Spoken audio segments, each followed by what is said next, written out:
Magandang umaga po sa inyong lahat.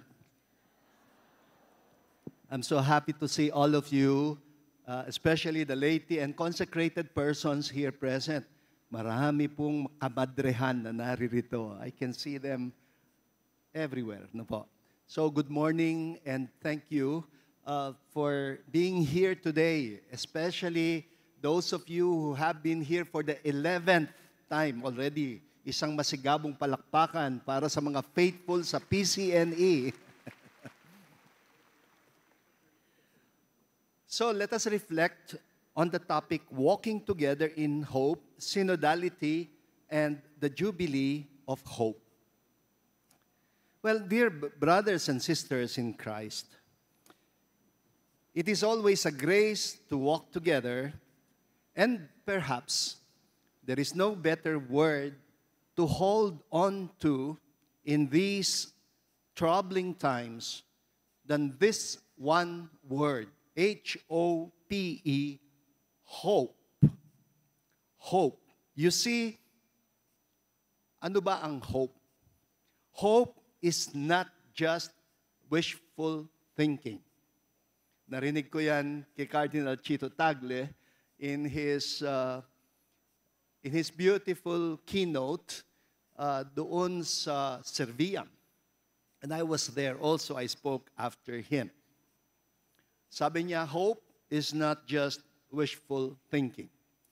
And I think he was recalling a very important essay written by the great philosopher Gabriel Marcel on the critique of a phenomenology and metaphysics of hope. Nako, text namin yan when we were studying philosophy at the Ateneo de Manila.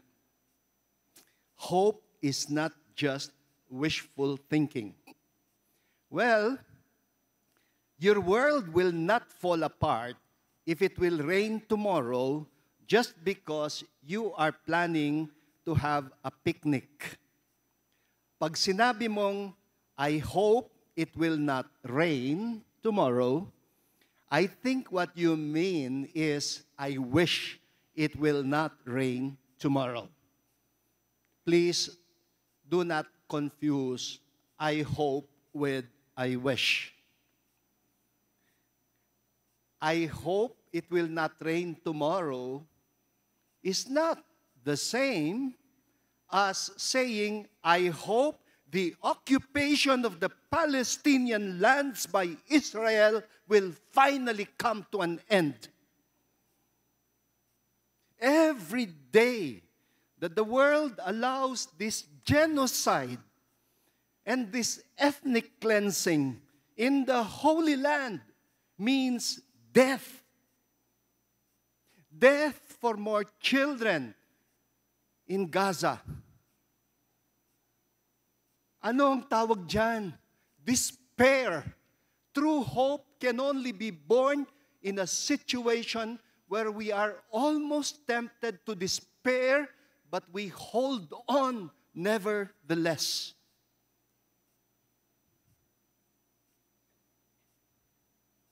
Hope for us Christians is always rooted in a promise. Lalo na kapag natutokso na tayo na maghinagpis, mawalan ng pag-asa tungkol sa kabutihan ng pagkatao. We tend to despair about our humanity. That is why our hope is rooted in a promise. And this promise comes from the God who has decided to walk with us. Alam ninyo ang synodality, that it is about us walking with each other. But before we can learn to walk with each other, we must first of all be awakened to the presence of the God who has decided to walk with humanity. A God who is faithful.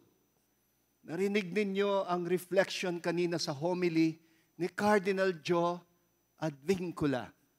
Ang Diyos na nagmamahal pa rin sa atin kahit na.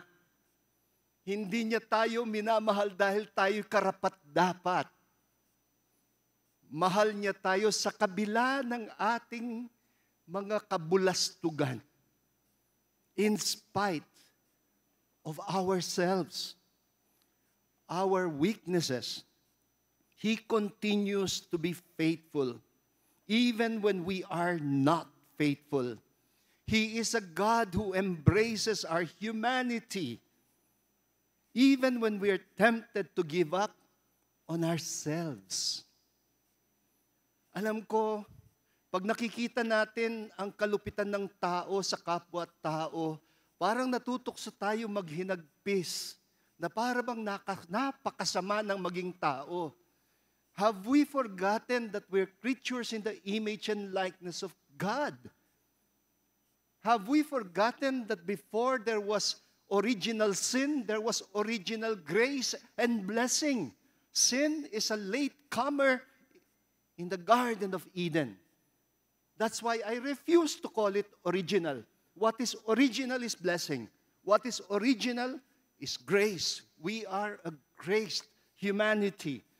So let us never give up on humanity because God never did. And for me, the mystery of the incarnation is the best assurance that God has never given up on us. He embraced our humanity. He immersed Himself totally in our human condition. And when the church talks about synodality, we are really just reclaiming a very old truth. Hindi ito bago. Synodality is not an invention of Pope Francis. We had a meeting a few weeks ago with Pope Leo in the Synodal Council. And I really appreciated the many voices that came from the members of the council who said, let us please not equate synodality with any pope because it is Vatican II. And before it even got re-articulated by Vatican II, it is the Scriptures. It is in the Gospels. It is the apostolic tradition. We are but pilgrims. Pilgrims of hope. Kaya kailangan matuto tayong sama-samang matutong maglakbay. Dahil ang Diyos nakilakbay sa atin sa pamamagitan ni Kristo Jesus sa ating lahat. Huwag kayong maniniwala na ang kaligtasan ay para sa mga Katoliko lamang. Hindi ka Katoliko kung iniisip mo nang maliligtas ay Katoliko lamang.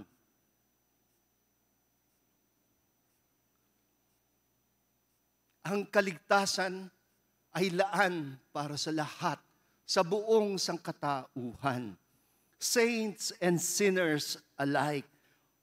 And so we must learn to hold each other up. We must learn to listen to each other. But we must learn above all to listen to the Holy Spirit speaking through each other. Kapag nag-conversation tayo in the Spirit, huwag nating ituring ito na katulad lamang ng ordinaryong tsikahan natin. A conversation in the Spirit requires attentiveness. Attentiveness to the Spirit who speaks through us also. Now, please, allow me to take you back to an ancient story, the biblical Jubilee. In the book of Leviticus, chapter 25, God instructs the people of Israel to mark every 50th year as a year of Jubilee. every seventh year was supposed to be marked as a sabbatical year. Kung merong Sabat ang linggo, mayroon ding Sabat ng taon, and that was the sabbatical. And there was also the Sabbath of Sabbats, and that's the 50th year. 7 times 7 is 49, and after the 49th, the 50th year was supposed to be a Jubilee year. Yun ang tinutukoy ni Prophet Isaiah when he said, "The Spirit of the Lord is upon me, because He has anointed me to proclaim good news to the poor, liberty to captives, recovery of sight to the blind, release to prisoners, and a Jubilee year." A Jubilee year. He is echoing the book of Leviticus chapter 25. Proclaim liberty throughout the land to all its inhabitants. And what did that mean? Assignment, please. When you go home, please read Leviticus 25, the whole chapter, and reflect on what Jubilee meant and what Jubilee means when we proclaim it. 3 powerful things are underscored in Leviticus chapter 25. Number 1, rest for the land. The land would lie fallow. Hindi lang tao ang nangangailangan ng pahinga, ang lupa din. It's not only people, not only animals that require some rest. The land also needs to rest, needs a Shabbat. Number 2, forgiveness of debts. Kaya kung may pautang kayo, sa araw na ito, kalimutan na ninyo. Forgiveness of debts. Those burdened by debt should be freed sa araw ng Hubileo. And number 3, the liberation of slaves. Those who had become slaves should be set free and allowed to go back to their families. These 3 were emphasized in Leviticus 25. It was God's way of reminding the people, you are not owners. You are stewards. Hindi tayong nagmamay-ari ng kalikasan, ng sandaigdigan. Tayo ay katiwala. We are stewards. And the writer of Leviticus 25 is proclaiming to the Hebrew slaves who have been liberated by God, and now as they're journeying together to the promised land, he tells them, you do not belong to any master anymore, because you belong to me. You are committed to me in covenant. Not only you, but also the land. The Jubilee was a built-in social reset. A powerful vision that said God wants His people to be free. God wants people to be free. And anywhere people are being enslaved, God is grieving, lamenting, groaning. His burning bush, will be aflame, and He will call new Moseses. He will disturb you in your comfort, and He will make you hear His voice. I have seen the affliction of my people. I have heard their cry. I know well they are suffering. This is the kind of God that we have. He's not a God who's just comfortably sitting in heaven, watching us. We love that song, God is watching us. I don't like it because it makes you think of a God who is just watching us. I don't think God is just watching. I think God is suffering when we suffer. Our God is a God of compassion. But what about us? What does Jubilee mean today to us? So, we have to speak about slavery then, from slavery then to slavery now. Because the task remains the same. The Word of God is a word that liberates. And so, what does Jubilee mean today? When we think of slavery, we usually imagine chains and whips and plantations. But you know what?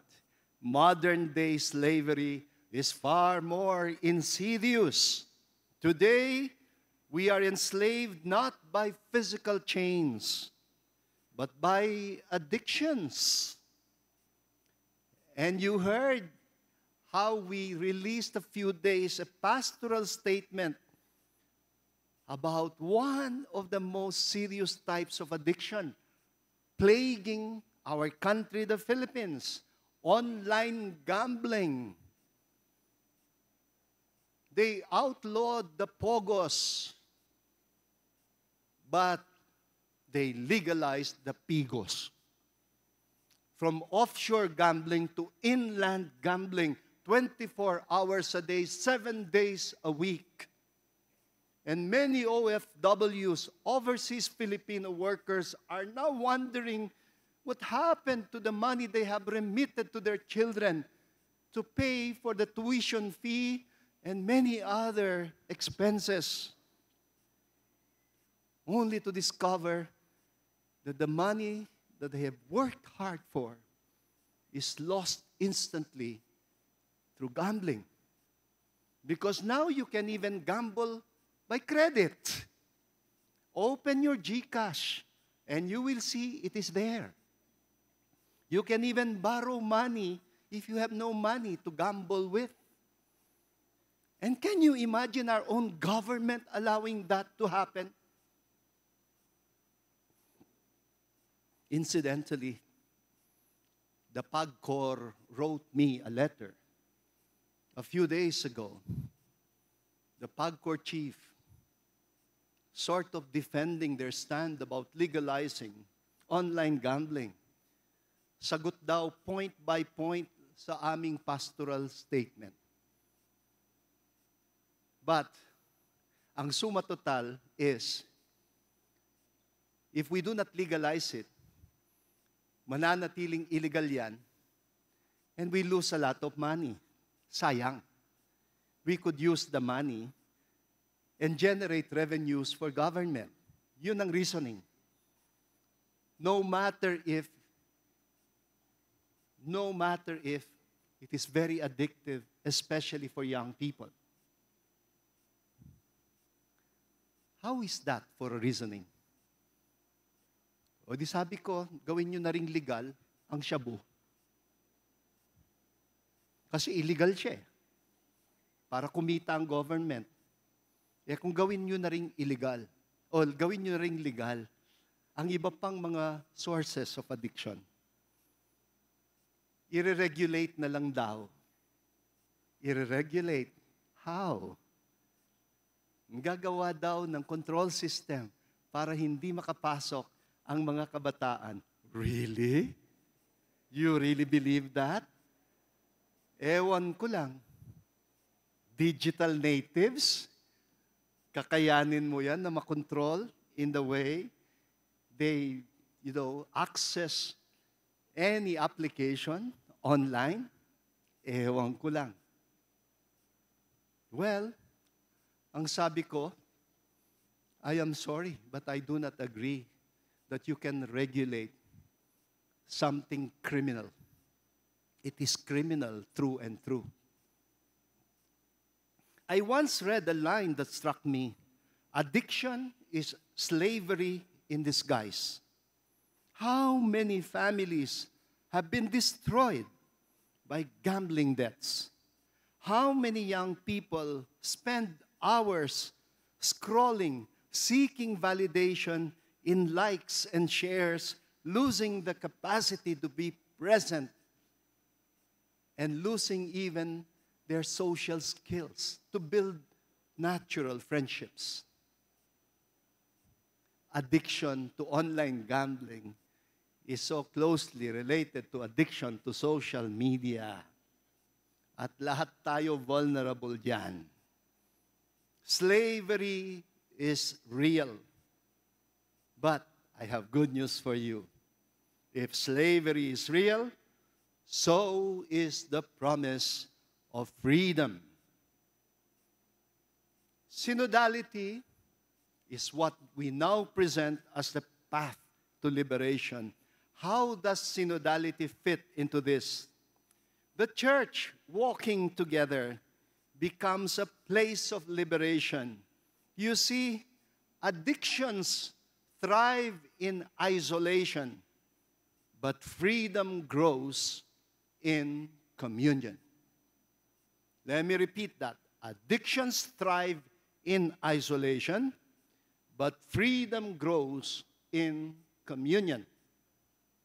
When we listen to each other's wounds, when we accompany one another, when we are able to say, I see you, I hear you, we help one another walk out of darkness. This is what the early Christian communities did.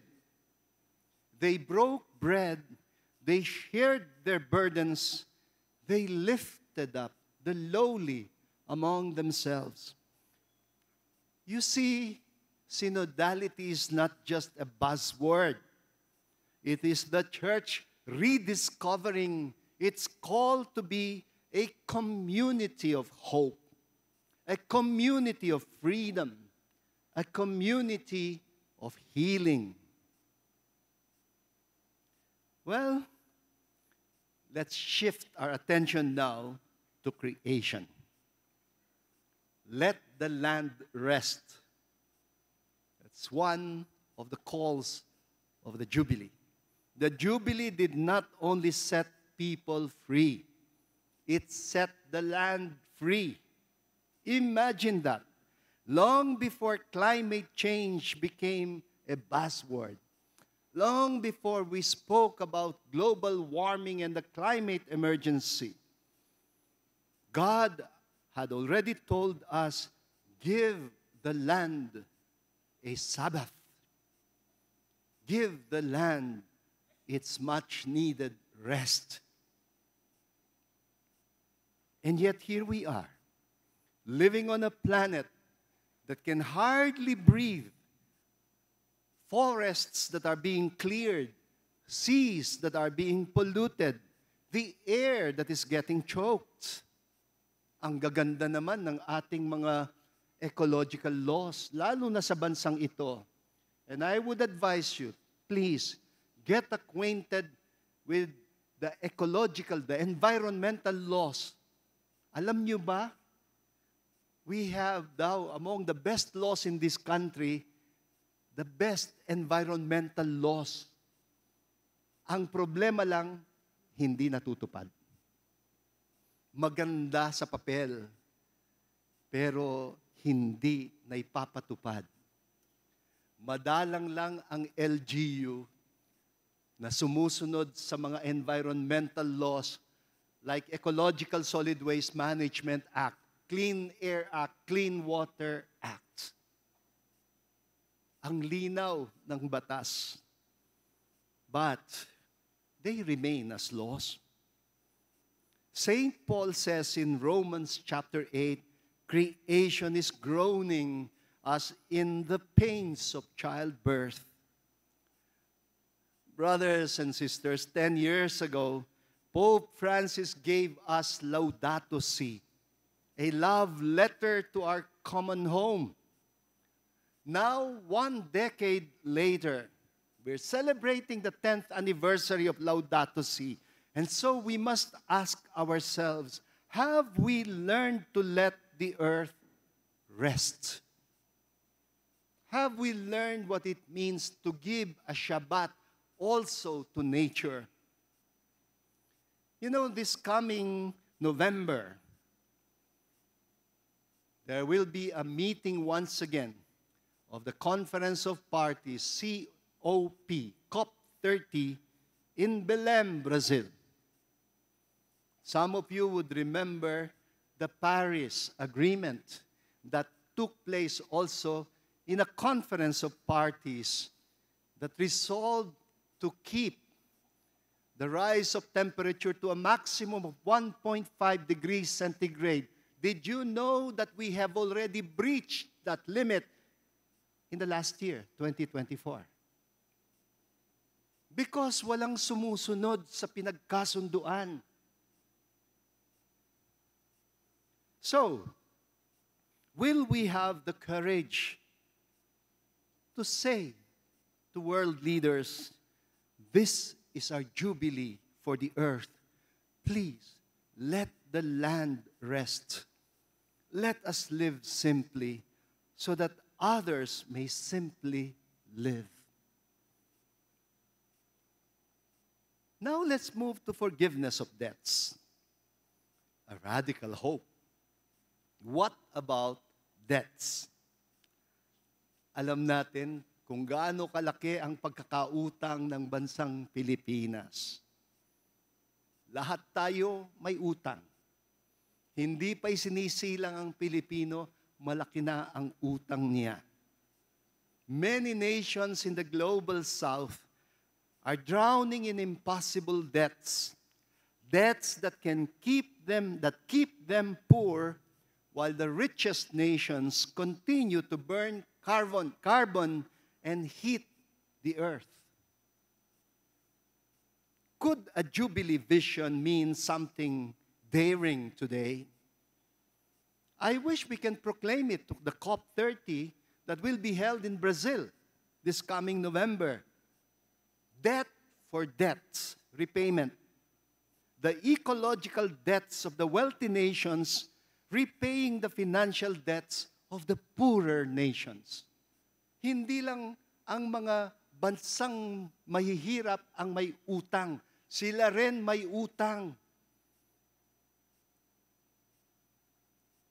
If you assess the carbon footprints of the countries that are promoting the major industries that are polluting the earth, yan ay utang. Ang utang na yan is causing extreme weather conditions that's precipitating disasters all over the world. And the most common victims are in the countries of the global south. Can it be a debt for debt? May utang kayo, may utang kami. Patas na lang. And let's restart. So, it sounds utopian, I know, but so did the Jubilee. It was radical, no doubt. It was prophetic. It is what hope looks like. That we dare to proclaim a radical hope prophetically. Let me close with one of my favorite stories. Well, hindi pa naman close. This is point number 7. Let me lead you to one of my favorite stories. The story of Elijah on Mount Carmel. You know, I shared this in my homily last Wednesday on the feast of Our Lady of Carmel in the Carmel Monastery in Angeles City. One of the great biblical figures associated with Mount Carmel is the prophet Elijah. In the first book of Kings, chapter 18, Elijah prophesied the end of the long experience of drought in ancient Israel. And what did the prophet do? Well, he climbed Mount Carmel. He bowed to the ground, and he told his servant to look out to the sea. If you have ever been to the Holy Land, and if you have ever climbed Mount Carmel yourselves, you'd probably remember seeing a majestic view of the Mediterranean from the top of Mount Carmel. And so the servant was told by the prophet Elijah to go up and look out to the sea. And the servant returned and said, "There is nothing. There is nothing." You know what that reminds me of? That reminds me of that time when Jesus said, "Go and feed the people yourselves." And what did the disciples say in reply? "Lord, we have nothing." Actually, they had something. They had 5 loaves and 2 fish. But they called it nothing. That is a very natural human tendency, to regard as nothing what is something just because it is not very much. Kung ganyan ang mentalidad natin, we will never experience miracles. Well, in the same way, Elijah kept telling the servant, "Look out, what do you see?" And he kept saying, "Nothing, nothing," 7 times. But on the 7th time, finally, the servant saw it. He said, "I see a cloud." Isang munting ulap. I see a cloud as small as a man's hand rising from the sea in the horizon. That, for the prophet Elijah, was the sign of hope. A little cloud, the size of a man's fist.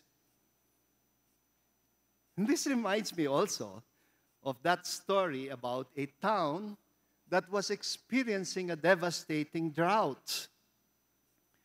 Kinausap daw yung parish priest to please celebrate Mass on a hilltop in order to pray for rain, because otherwise the whole town would starve. And the whole town came. But you know what?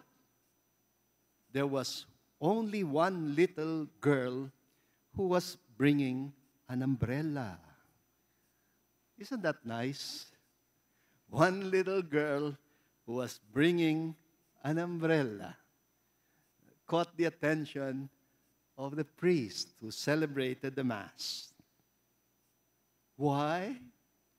Because the faith of that little girl was like a small cloud, a tiny sign, but so full of hope. Mga kapatid, alam naman natin, wala namang malaki na hindi nagsisimula sa maliit.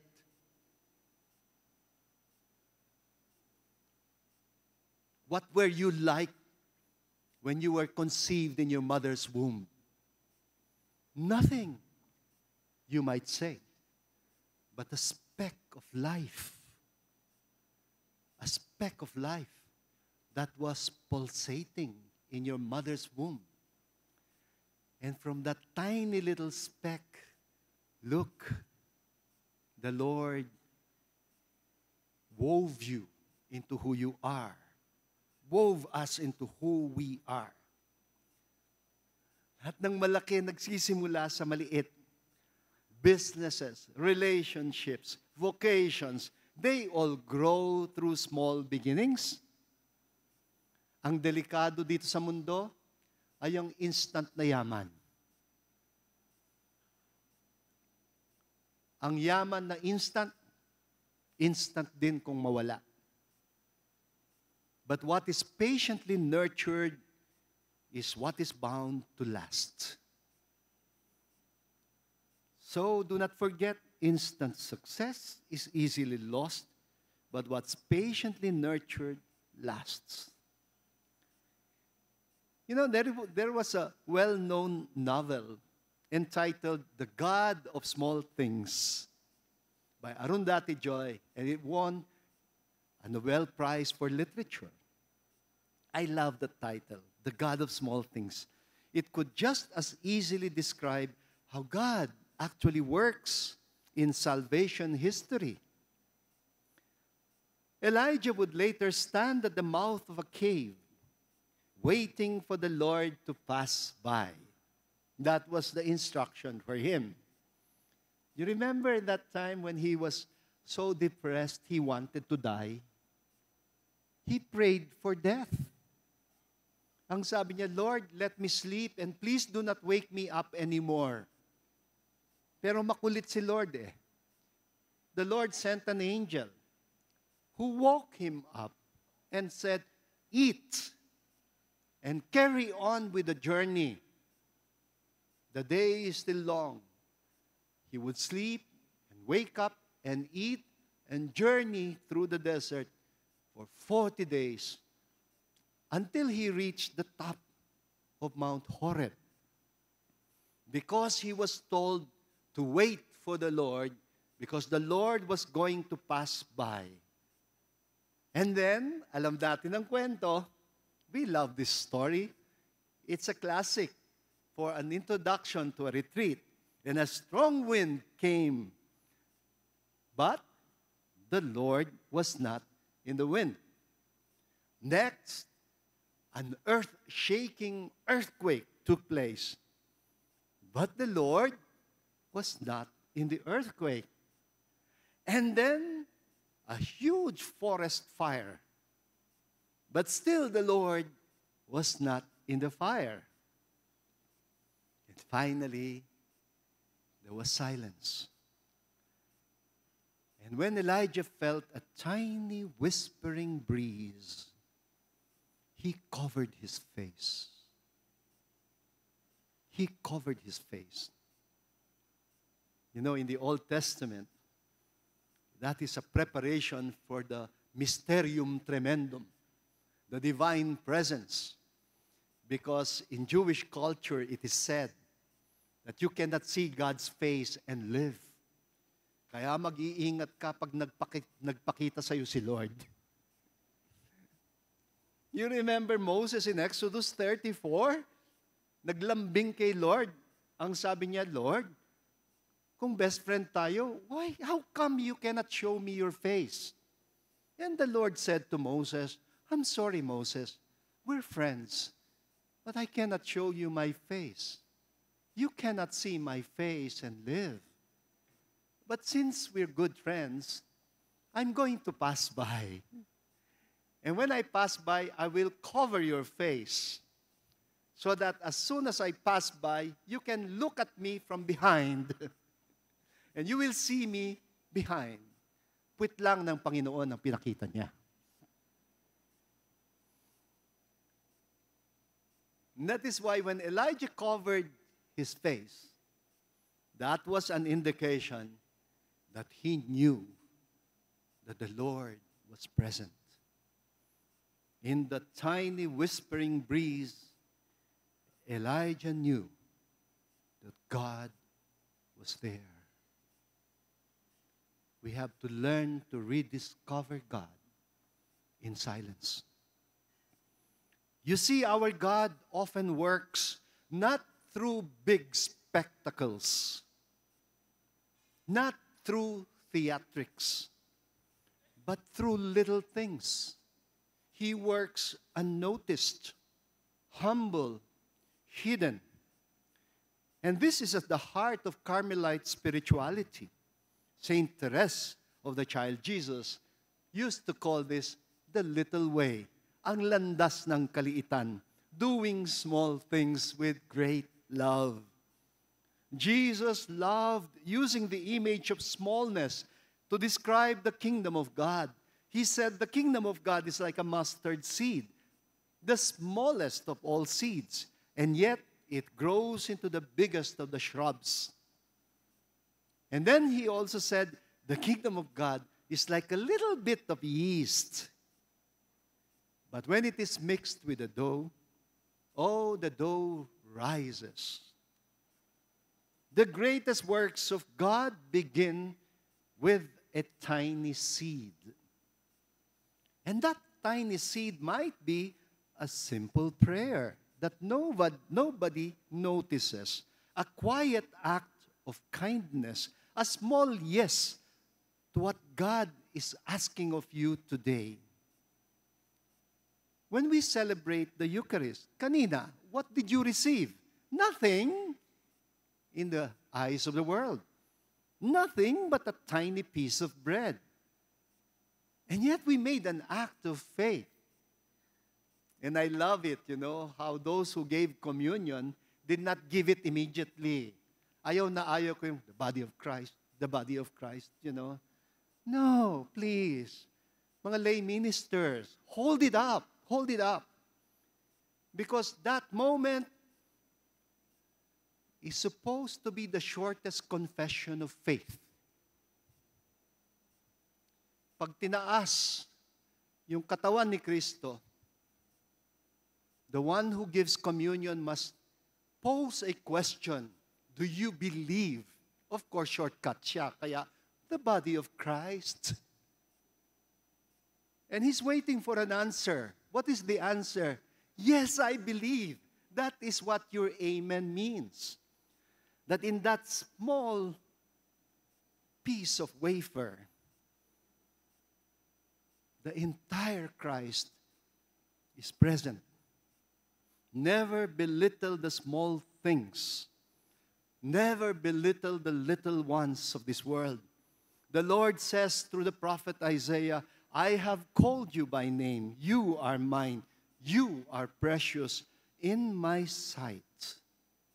And you remember Jesus, how he praised a widow while so many rich people were donating their millions and their generosity was being trumpeted by the media. Well, Jesus saw what the others did not see. A widow and her 2 copper coins, which for him were more than the rich people's big offering. Hindi siya nagkakandara pa sa donasyon. Because her small gift came from a big heart. And so when you feel too small or unworthy or discouraged, please remember, if you have faith even the size of a mustard seed, God would entrust great things to small, ordinary people because God sees in you more than you actually see in yourself. Well, then let us never despise the small clouds. Maybe you're praying for rain. Or maybe it's not rain you're praying for. Maybe you're praying for healing in the family. Or for a loved one to return. Or for hope in your drought. Keep praying like Elijah. Keep saying yes like Mama Mary. Oh, my friends, hope is like that tiny cloud. It begins small. It seems ridiculous, but it grows. It grows when we walk together in synodality. It grows when we refuse to give up on God's promise. So this is my invitation to all of you today. Let us walk together in hope. Let us be a synodal church that listens, that accompanies, that liberates. Let us allow the Spirit to propel us in mission. Dear brothers and sisters, I hope you take time to read the Philippine National Framework for implementing the final document of the Synod on Synodality. It is entitled Sulong Padayon, a national framework for implementing the final document of the Synod on Synodality. It is a fruit of a national consultation attended by bishops and representatives of the synodal teams from all dioceses in the Philippines, just 2 weeks ago in Bohol.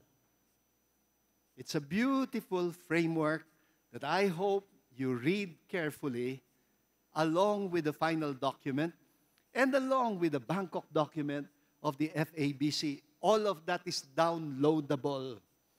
In the age of digital technology, you have no reason to say you're not aware of these important documents. Let mission be an occasion for us to proclaim a jubilee for captives, especially those enslaved by many forms of addiction. Let us proclaim a good news by responding to the groaning of creation. For our God is a faithful God. Let us be brave enough to imagine even the forgiveness of impossible debts of nations. Well, our God is a faithful God. And the Spirit is still moving, and we hold on. Hold on to the promise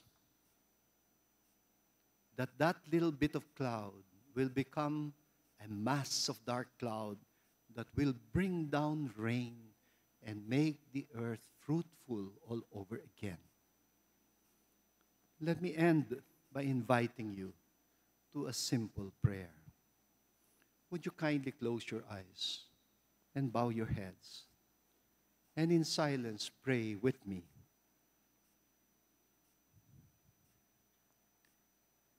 God of hope, you who set captives free, please teach us to walk together. For you yourself, in utter selflessness, totally emptied yourself and became one of us. You walked with us so that we could learn to walk with each other. Teach us, dear Lord, to listen deeply to one another and to your creation groaning for redemption. Make us instruments of your jubilee, healing wounds, lifting burdens, proclaiming freedom. May we, your pilgrim church, be a consistent sign of hope for all humankind and for all creation. We lift up this prayer to you, our God of hope, through Jesus Christ, your Son, who lives and reigns with the Holy Spirit, one God forever and ever. The Lord be with you. The Lord bless you and keep you. The Lord let his face shine upon you and be gracious unto you. May his spirit of hope fill your hearts as you walk together, pilgrims of the Jubilee. And may the blessing of Almighty God come down on all of you, the Father, the Son, and the Holy Spirit. Amen. Amen.